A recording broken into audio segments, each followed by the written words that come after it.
Ryan's office revenge. The last thing I expected on a Tuesday morning in October was to be escorted out of my own plant by a 29-year-old in a North Face fleece vest. No warning, no HR meeting, no paper trail, just a badge reader that flashed red, 2 security guards who couldn't look me in the eye, and a kid who smelled like sandalwood telling me I wasn't a culture fit. 24 years, gone before the first shift whistle. My name is Gary Decker. I'm 54 years old. For 24 years, I was the plant operations director at Iron Gate Manufacturing in Youngstown, Ohio. If you've driven across a bridge in the Midwest, worked in a building with structural steel, or bought a truck assembled in this part of the country, there's a reasonable chance my name is somewhere in the supply chain that made it happen. Not on a plaque, not in a press release, just in the paperwork, in the phone logs, in the handshake agreements with men who've been doing this longer than the kid who fired me has been alive. I'm telling you this not to brag. I'm telling you so you understand what it means when the machine stops. Hank Callaway, senior, built Iron Gate from nothing. Started in 1987 with a leased building, 11 guys, and payment terms that required a lot of trust on both sides.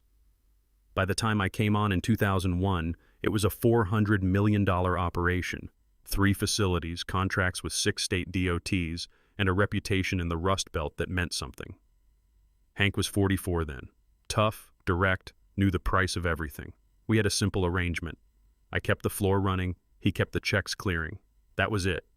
No speeches, no vision retreats, just work. Then his daughter married Bryce. Bryce Callaway? He took the family name when they married, which tells you something right there. 29 years old, MBA from a school that had Hank's name on a building wing, good teeth. The kind of confidence that only comes from never having faced a real consequence. When Hank semi-retired to Florida at 68, he handed Bryce the CEO title. Figured the kid would learn on the job, grow into it. He did not grow into it. First week, Bryce installed a cold brew tap in the break room. Fine. Second week, he outsourced our floor safety inspection team to a firm with 0 heavy manufacturing experience. Third week, he promoted a woman named Tiffany to Director of Operations Culture, which is corporate language for a title you give someone who shouldn't be anywhere near an operations budget. I kept my head down. I've survived 3 recessions, a plant fire, and a supplier strike in January that had us rerouting structural steel from Canada through weather that shut down I-80 for 36 hours. I could survive Bryce. That's what I told myself. The friction was gradual, like a bearing that needs grease but nobody notices until the whole spindle seizes. Bryce didn't like me because I was a reminder that the plant ran fine before him. I represented the old way, the way that actually worked, and that made him uncomfortable. One afternoon, he walked past my workstation, looked at the spec sheets and load tolerance printouts stacked across my desk and said, "This looks like a salvage yard, Gary. Bad optics for investors." I told him I was mid-negotiation with 3 Midwest suppliers on a structural delivery spec, and if I cleared my desk, he'd lose the Ohio DOT contract before Friday. He gave me the smile people give to elderly relatives who say something confusing and walked away. Tiffany laughed. I closed the deal. Iron Gate made $38 million on that delivery cycle. I got an email from HR about workspace standards, but the real breaking point wasn't the desk. It never is. It's always the personal thing that lights the fuse. Late October, peak season. I was running on 4 hours of sleep and bad coffee. Then a calendar invite landed in my inbox. Mandatory Leadership Vision Retreat. Saturday evening, Bryce Callaway's estate. Saturday was the worst possible day. We had 3 blast furnace cycles running through the weekend. The suppression system locking sequence required a certified operator on site, me specifically, because I was the only ISO 9001 and OSHA authorized signatory on record with the state of Ohio for our facility. That's not a title. That's a legal designation. It means I'm the person the state holds responsible if something goes wrong during a high-risk cycle. You can't just hand that to someone else on a Friday afternoon. I sent Bryce a 1-paragraph email, explained the situation, professional, specific, said I'd join the next one. He didn't reply. The next morning I swiped my badge at the main entrance and got the red light. I thought the reader was glitchy. Tried again. Same. I reached for my phone and then heard it. Dress shoes on concrete. You don't hear dress shoes on a plant floor. It's always work boots. Always. Bryce came around the corner with Tiffany holding a clipboard and two security guards who looked like they wished they'd called in sick.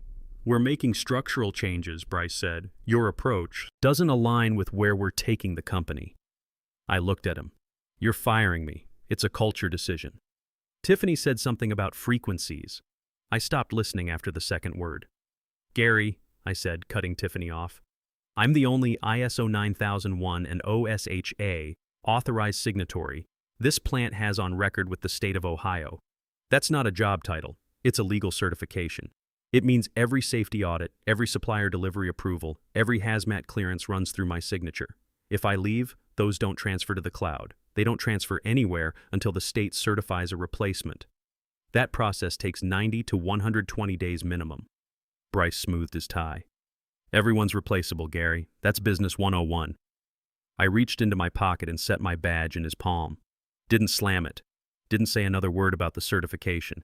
He'd find out what it meant on his own soon enough.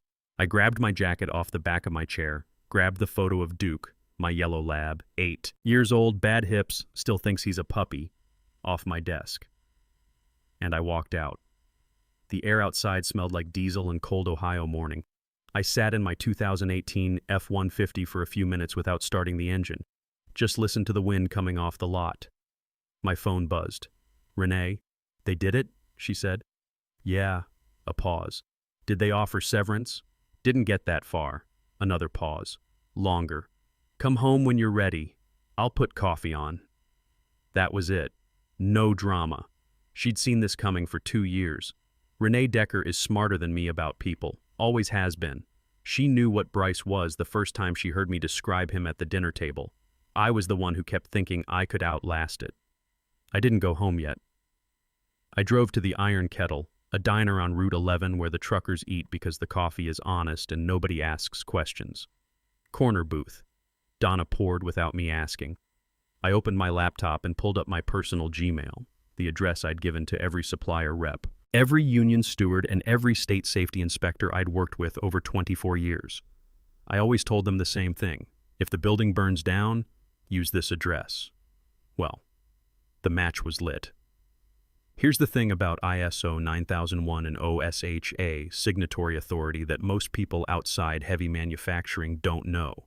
It's not like a password you can reset or a role you can reassign with an org chart update. The state of Ohio certifies a specific individual, by name, by license number, as the responsible party for safety compliance operations at a given facility. When that person leaves, every contract clause that references authorized signatory goes into automatic suspension. Suppliers who've built their own liability protection around your certification have a legal right to pause services until a qualified replacement is verified. I'd helped write those clauses into our master service agreements 15 years ago, when Hank was nervous about supplier trust during an aggressive expansion phase. He thought it was overkill at the time. Bryce didn't know those clauses existed. Bryce thought steel showed up because someone clicked approve in a procurement app. I drafted one email, clean, factual, 4 sentences. Subject, notice of change in authorized signatory status. Body, I, Gary Decker, am no longer employed by Irongate Manufacturing effective today. As the sole ISO 9001 and OSHA certified operations signatory on record with the state of Ohio for this facility, my departure triggers an automatic review period under the Key Personnel Continuity Clause of all active master service agreements. All safety-dependent approvals requiring my signature are suspended pending verified successor appointment. Please direct urgent matters to Bryce Callaway, CEO. Then I went down the supplier list alphabetically and hit send, over and over. It felt like turning off lights in a building, one room at a time. By 10 a.m., my phone was going constantly. Suppliers, freight coordinators, state inspection contacts. Bryce called 4 times. I let it ring. Clint, our union steward, 31 years on the floor, hands like catcher's mitts. Texted at 10:20. Gary, heard the news. We're inside the 90-day window on the overtime agreement renewal. You want me to hold? I texted back. Your call, Clint. I'm not your boss anymore. He called 4 minutes later. His voice was flat and certain, the way it gets when he's already made up his mind. Boys are going to standard hours only. No overtime until we see who's signing the safety paperwork. One domino. I pulled up the public fleet tracking site on my laptop, available to anyone, no login required, and watched the map. Red dots started appearing. A stationary truck shows red after 30 minutes. By 11 a.m., there was a cluster outside Columbus, another outside Pittsburgh. The yard gate codes in Toledo hadn't been updated since Monday. I did that every Tuesday morning. Today was Tuesday. Nobody else knew the rotation. My phone rang. Tiffany. Gary, we can't get into the compliance portal. The state inspector is calling. You have to give us the access codes. I don't have those, Tiffany. They're on the plant server. The server keeps requiring your authentication. That's the two-factor security protocol tied to my state certification credentials. Standard regulatory requirement. Can you just send the code? I'm a private citizen now. Sharing certified signatory credentials with unauthorized personnel is a federal violation. I could face personal liability. You wouldn't want that. Stunned silence. Then Bryce got on the line. The arrogance was still there, but something underneath it had cracked open. Gary, stop this. Come back in. We'll renegotiate. Bryce, you said I was replaceable. I'd start the state successor certification application today. Expect 90 to 120 days. In the meantime, I'd check whether the fuel cards for the refrigeration units were renewed. Those expire on the 15th of the month. Today is the 16th. I usually handle that manually because the automated system glitches with two of our Ohio vendors. A long silence. Then a sound that might have been a fist on a desk. I hung up. Ordered a refill. Donna poured without a word. I looked at the map. More red dots. The machine wasn't breaking. It was freezing, the way a system is supposed to freeze when the safety guarantor walks out the door. Every clause working exactly as written. Outside on Route 11, an iron gate truck rolled past heading toward the highway. Big blue cab, silver logo on the door. The driver had no idea that in about an hour his fuel card was going to get declined at the pump. I didn't feel good about that part. The drivers were never the problem. I found the number for Clint and called him back. The refrigeration units in the Miami yard, I said. Fuel cards bounced. Tell those drivers to decouple and hook to shore power at the cold storage facility. There's a pre-funded emergency contingency account. I set it up 3 years ago for exactly this kind of situation. Charge it there. Already on it, Clint said. Then after a pause, Mama Bear. I almost smiled at that. Almost. I closed the laptop, picked up my coffee. Outside the window, Ohio was gray and flat and exactly the same as it had been yesterday. But something had shifted. For the first time in 24 years, I wasn't managing a crisis for Iron Gate. I was the crisis. And I was just getting started. Around noon, I made the call I'd been putting off for a decade. Reed Hargrove, Regional VP at Hargrove Steel, our biggest competitor in the Ohio-Pennsylvania corridor. He'd tried to recruit me 3 times over the years. Each time I said no.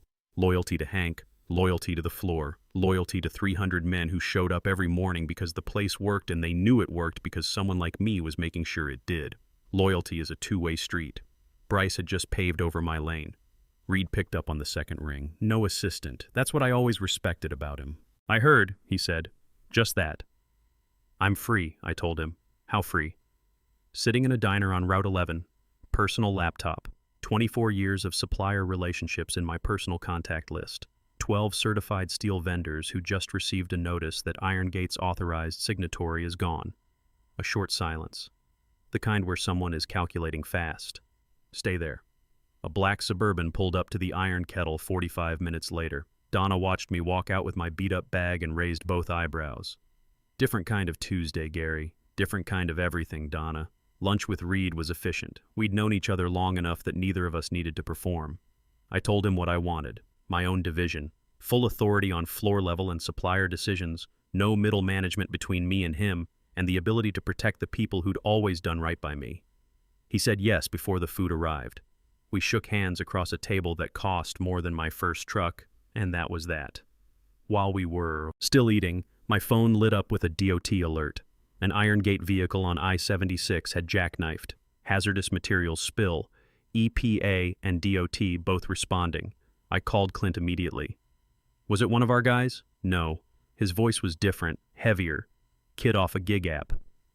Bryce hired him about an hour after the boys went to standard hours. Needed someone to move an industrial solvent load that was already staged and cleared for departure. Gary, the kid didn't have a hazmat endorsement, took a curve too fast outside Akron, jackknifed, leaked solvent across 2 lanes. I set my fork down. Is he alive? He'll live. But Gary, DOT is going to pull Iron Gate's operating authority pending a full safety audit. Mandatory.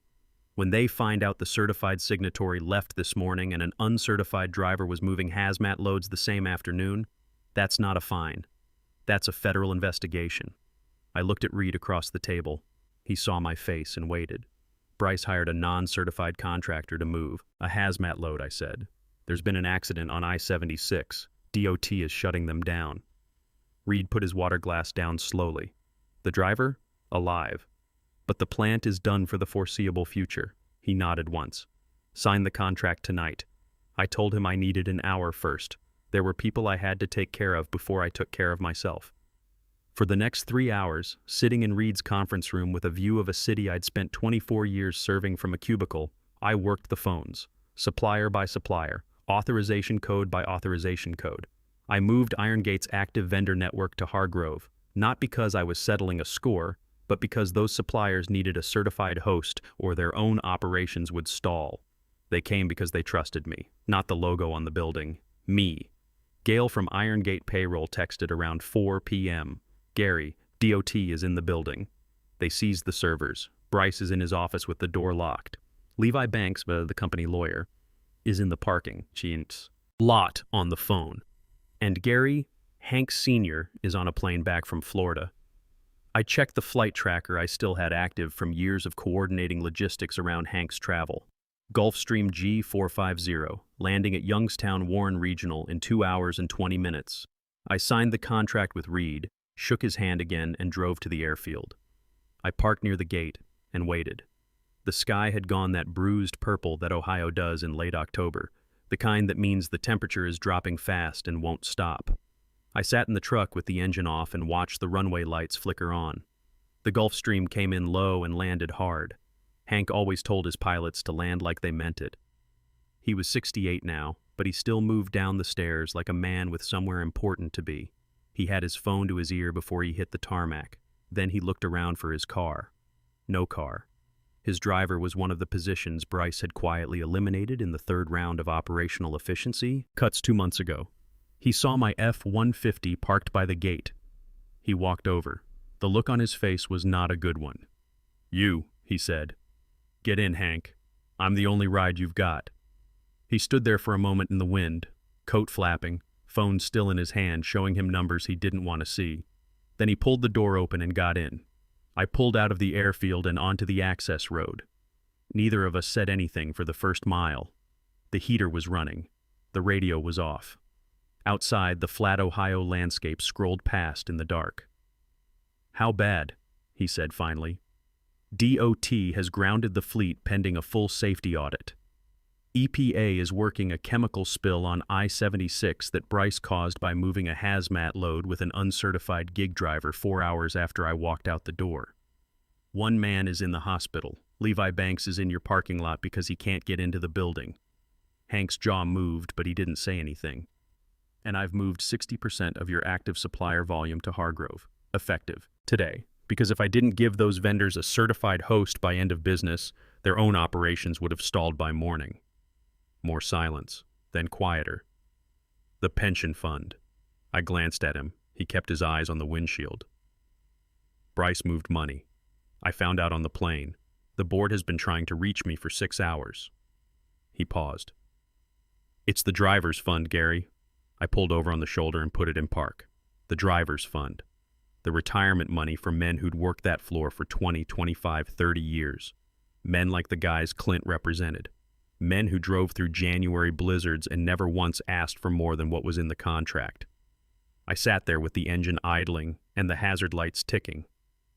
"How much?" I said. "Enough that if the company goes under, there's nothing left to cover it." I looked out the windshield at the dark road ahead. A long straight shot into Youngstown with nothing moving on it. "Okay," I said. "Here's what's going to happen.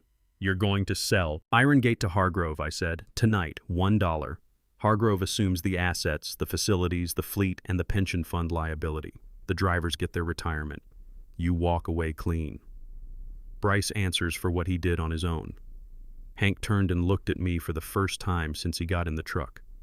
His eyes were the same cold blue steel I'd known for 24 years, the ones that had never once asked for sympathy. My life's work, he said, for $1. Your life's work is currently worth negative equity, Hank. Between the DOT shutdown, the EPA fines, the federal investigation, and whatever Bryce pulled out of the pension fund, you're not selling a company. You're selling a liability. I'm offering you a clean exit and a guarantee that the men who built that place don't lose their retirement because your son-in-law treated the fund like a personal expense account. He looked out the passenger window. A long time passed. The hazard lights kept ticking. A single set of headlights came toward us on the access road and passed without slowing.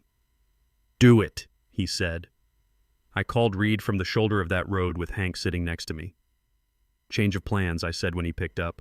"We're not just taking the supplier network, we're buying Irongate, the whole company. $1. You assume the pension liability." A pause. "Gary, that's not a business decision. It's the best business decision you'll make this year. You get the fleet, the facilities, 300 workers who will know for the rest of their careers that Hargrove saved their retirement. You want loyalty from a workforce? This is how you buy it. It doesn't go on a poster. It goes in the bones." Another pause. Longer. I could hear him breathing, running the numbers. "Draft it," he said. "I'll have legal ready in an hour." I hung up, put the truck in drive, pulled back onto the road toward Youngstown. Hank didn't say anything for a while. Then, "You negotiated that from the side of a highway. You taught me that the best deals get done when both sides are tired of waiting." He made a sound that might have been a laugh, might have been something else. I drove him to the back of the Irongate lot, the loading dock entrance, the one I'd used every morning for 24 years before anyone else was in the building.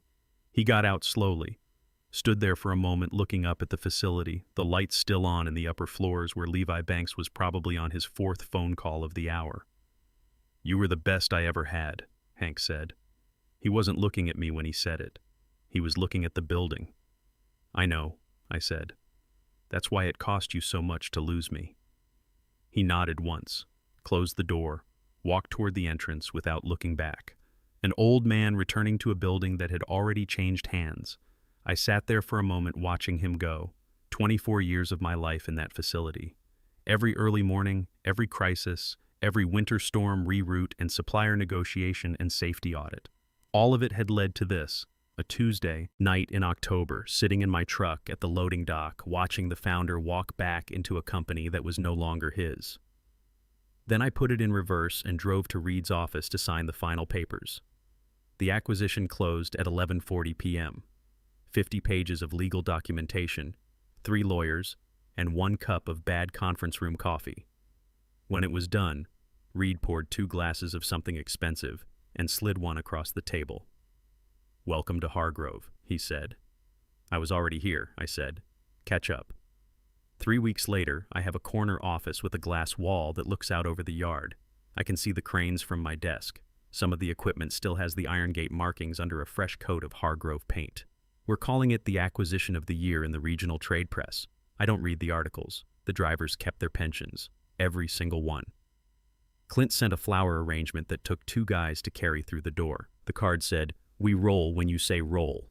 I put it on the windowsill next to the picture of Duke. Bryce is out on bail awaiting trial. Embezzlement, wire fraud, OSHA violations. Levi Banks is cooperating with the federal investigation. Tiffany is apparently launching a podcast about surviving toxic workplaces. I'm told it's doing well. Good for her. Hank is back in Florida. He sent a case of wine last week with no note. I haven't opened it yet. I got a letter from Bryce 3 days ago. Handwritten, from the correctional facility. I read the first 2 lines. Something about how I'd never be anything more than a floor manager, how I'd always be replaceable, and then fed it into the shredder. Watched the pink paper turn to strips, poured a cup of coffee, and sat back down. My phone rang at 6:04 this morning. Clint. "First full production run under Hargrove spec," he said. "All 3 furnace cycles, 0 deviations. Boys want you to know." "Tell them good work," I said. "Already did. They wanted you to hear it anyway." I hung up and looked out the window at the yard. The cranes were moving. The floor was running. The machine was humming the way it's supposed to hum when the right people are in the right places doing the work they know how to do. I didn't need a title on the door to know that. I never did. Thanks for watching. If you've ever been the one holding everything together while someone else took the credit, you already know how this story ends. Hit subscribe. And if your boss is a Bryce, start keeping a personal contact list. You might need it someday. The most dangerous man in any company isn't the one with the corner office. It's the one who knows where every switch is and quietly decides to stop flipping them.